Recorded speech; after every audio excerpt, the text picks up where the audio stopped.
Hello beautiful soul! Welcome back to my channel. This is my channel. I'm from Japan, Kabayan Virgo. This reading is for you. September 1 to September 7, 2024. Maraming salamat po na sa aking subscriber, new subscriber, cross-watcher, at sa mga bagong pasok dyan. Welcome na welcome po sa bahay na Ate Aimee. At sa mga nakataba na po sa inyong comments, maraming salamat. At sa mga nagpa-personal reading po, maraming salamat po. Kung gusto po na personal reading, at energy nyo lang talaga ang gusto makuha natin. All the details po is nasa baba po ng video po. Tandaan mo, general reading tayo Virgo ha. Kunin mo lang ang sayo at itapon ang hindi naman talaga para sa iyo. Maaring vice versa, maaring nangyayari or mangyayari pa lang. Okay, tingnan natin. Ano ang energy mo this week? Virgo. Virgo, anong energy ni Virgo this week? September 1 to 7. Ay.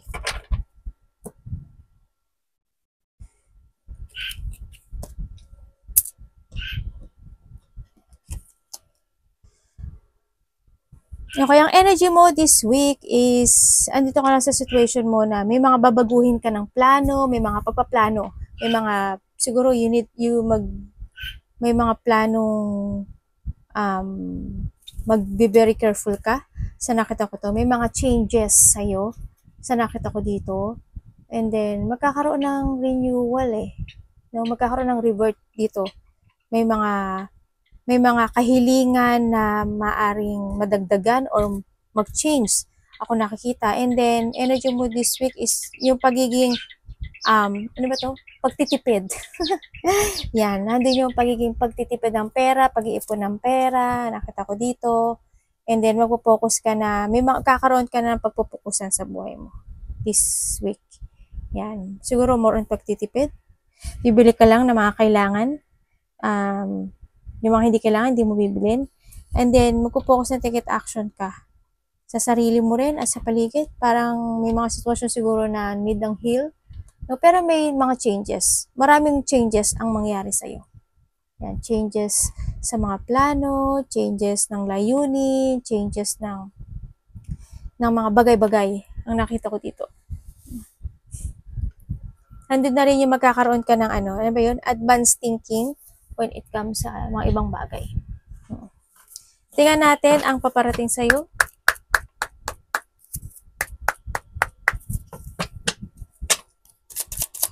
Anong paparating kay Virgo this week?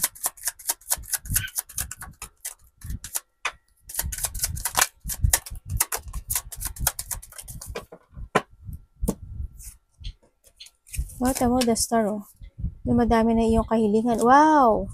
Nakapokus ka ngayon sa iyong success, no? Sa nakita ko dito. Ang dami mo ng plano at dinidesisyon na. Ang paparating sa'yo ngayon this week is, andito ka na sa situation mo na magiging busy ka daw. Yan. Handun yung situation mo na yung mga sitwasyon ako na paninindigan mo. May mga sitwasyon ako na babalik yung confidence mo, babalik yung tapang mo, tiwala sa sarili, andin yung makokontrol mo na yung sarili mo, yung inner strength, syempre, also the patient, no? Ang nakita ko dito, yan na paparating sa'yo. Yung busy day, busy week, and busy thinking. Yan, nakikita ko dito, controlling yourself, inner strength, ando rin yung, syempre, patient, ang nakita ko sa'yo dito. May mga, syempre, hando naman yung part na nakita ko na, if there's a challenge, matapang ka na. No?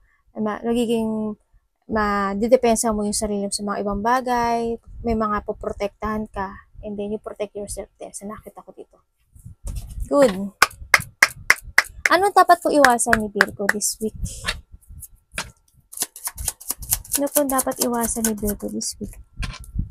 Virgo, ano ba dapat mo iwasan? May gusto ko bang iwasan? Ano po ang dapat iwasan ni Virgo this week?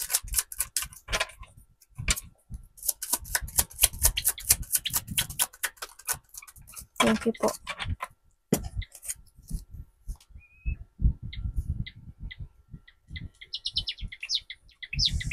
Ang dapat po daw iwasan is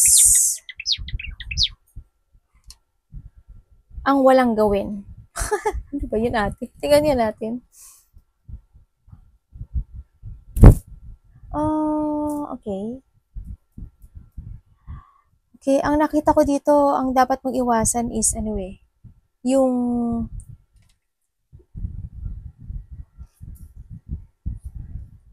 mga situation na iisipin mo na walang magagawa. Yun, ang nakita ko. Ang nakita ko dito, you need to keep moving sa goal mo. Yan ang mga iwasan mo, yung pagiging walang pagkilos, yung maghihintay na lang, nang bahala na, yung mga parang oo, handun pa rin naman yung you need to be patient. Maging kalma ka lang. Kasi nakita ko magiging kalma ka. Kalma and patient ang nakita ko dito. Yun nga, ang nakita ko dito, ang dapat mo iwasan yung situation na you're feeling mahang ka. Kasi di sa hangman yung parang mahang ka lang. Ganyan. Yung mga sitwasyon na kailangan mong balansehin mga bagay-bagay na mangyayari sa buhay mo. Tingnan pa natin kung ano yan. Okay. Ang dapat mong iwasan, yung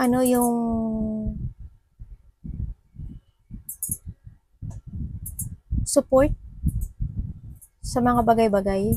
Siguro hindi lahat pwede mong suportahan. Suportahan mo rin yung sarili mo. Ang nakita ko dito. Tingnan natin. Ano pa pong dapat kumalaman dito? So, dapat niyang iwasan. Hangman and Temperance.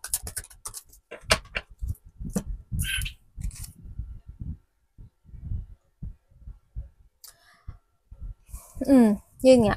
Tama nga ang sinabi ko. Yun din, yung sinabi ko kanina, yun din. Yun nga, ang dapat mo daw iwasan, yung mawawalan ka na, yung magiging weak ka, yung sinasabi to, you need to be active, kumilos, and then, syempre, iwasan mo rin andun ka sa matulungin kang tao. No? Okay na naman tumulong, pero tulungan mo rin yung sarili mo. Sa nakita ko dito. Kailangan mong magkaroon ka ng rules in life, no? Kailangan mo ding minsan maging matigas. Okay? Hindi lang porket na nakakaawa, dapat ganyan, or panghihinaan ka, or kung ano man yan, kailangan mong magpakatatag. Yan, huwag kang magiging mahina, huwag kang tulong ng tulong basta-basta. Okay naman, basta pag-isipan mo kung nararapat, di ba? Tsaka be active, huwag tamarin, and yun nga, kalma ka lang, sa nakita ko, wag mong pagtiisan yung mga bagay-bagay na alam mong hindi makakatulong sa'yo at sa paligid. Nakita ko, kumbaga, magsalita ka rin. No? Kasi you are the person naman na you need to speak out, kumbaga. No, sabihin mo yung gusto mong sabihin. Kung alam mong tama, sabihin mo. Okay? Yan mga dapat mong iwasan. Anak, baba ka muna, anak. Anak, baba muna. Kamusta po ang love ni Virgo? Love, Virgo. Kamusta po? Tandaan nyo, ang love is hindi lang sa boyfriend, girlfriend, asawa, family, anak, friend, kapatid, ha? Kamusta po ang love about Virgo this week? Tsaka sinasabi dito, dapat mo daw na kailangan huwag kang madaling masisiraan ng loob. Baka may mga time na masiraan ka ng loob at bahala na, parang ganun. Wag daw yun. When it comes to love, yes, when it comes to love, nandito ka sa sitwasyon na may mga dipon, may mga sitwasyon na ang hirap, may mga sitwasyon na napaiisip ka na lang, may mga sitwasyon na anong dapat kong gawin, dapat pa ba ako mag-stay, dapat pa ako mag-go, anong gawin kung magkakaroon ka ng doubt. Actually, there's a doubt, there's a decision, may mga option when it comes sa love, either take it action or not, stay or go, mga ganon. May mga situation na gagawin mo sigurong plano, preparation, mga ganyan. May mga sitwasyon ako na masakit, nasasaktan ka. No? Ganun. May mga sitwasyong masasaktan ka. May mga sitwasyong may battle. Ako nakita. Pero, yun nga, you need to be very careful. And, yun nga, kailangan. Kasi, when it comes to love dito, planong maigi. No? Pagpaplanong maigi. Para, hindi na uling magkaroon ng mga dipon, ganyan. Tsaka wag kang susuko. The number one is, don't give up. Don't give up sa lahat ng bagay. Okay? Nakita ko dito. Kumbaga, you need to keep fighting. Diba? To reach your goal, syempre. Yung mga gusto mong plano, yung mga gusto mong desisyon, yan, kailangan doon. Kasi dadaan ka sa part mo na ngayon, you don't know how to proceed, mga ganun. Ang nakita ko dito. You need to plan very, very carefully. Planning something. Yan. Don't wait. Don't wait no? Parang dito yung parang may sitwasyon ako na nakita with comes to love. Baka iba sa inyo, baka na may hinihintay. No, ako nakikita. Parang nag-aabang kayo na kami bumalik. Kung nagkahiwalay kayo, baka bumalik. Or umaasa ka na magbago yung partner mo. Yung mga ganyan, no? Ay, sorry po. naano ko yung anak ko. Tingnan natin, universe, ano po ang may advice nyo kay Virgo this week? Advice po kay Virgo this week.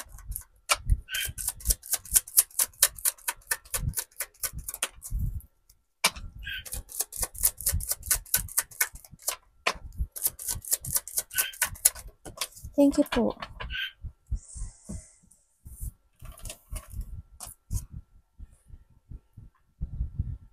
Oh. Okay, ang advice dito is, ang kailangan mo daw, ano to? Okay. The advice is, you need to be very careful. Karoon ka ng, alagaan mo daw yung sarili mo. Self-care, syempre, kailangan mo alagaan yung sarili mo. Yun nga, wag ka daw tamarin, syempre. Kasi may stagnant ka. Actually, may stagnant ka dito. Ang nakikita ko dito. And then, yun nga, wag kang tamarin, alagaan mo yung sarili mo, piliin mo yung mga pagkain na pagkain o inumin na pinapasok. May bahatang ipinapasok mo sa katawan mo, pag-isipan mo, no? Baka may mga bagay na hindi nagiging healthy sa iyo, 'di ba? Iwasan mo 'yon. Ang nakita ko dito. Kasi darating yung time niya, baka kung ano-ano yung kakainin mo, no? Kumbaga, dapat 'yon. Dapat mag-change ka daw, no, lang lahat na ipapasok sa katawan mo. Yun nga, self-care, think to the future, mag-ipon ng pera, and then, kasi huwag ka mapuprostrate sa mga bagay-bagay na hindi naman makakatulong sa health mo, sa sarili mo, sa situation. Nakita ko dito, kasi mapuprostrate ka.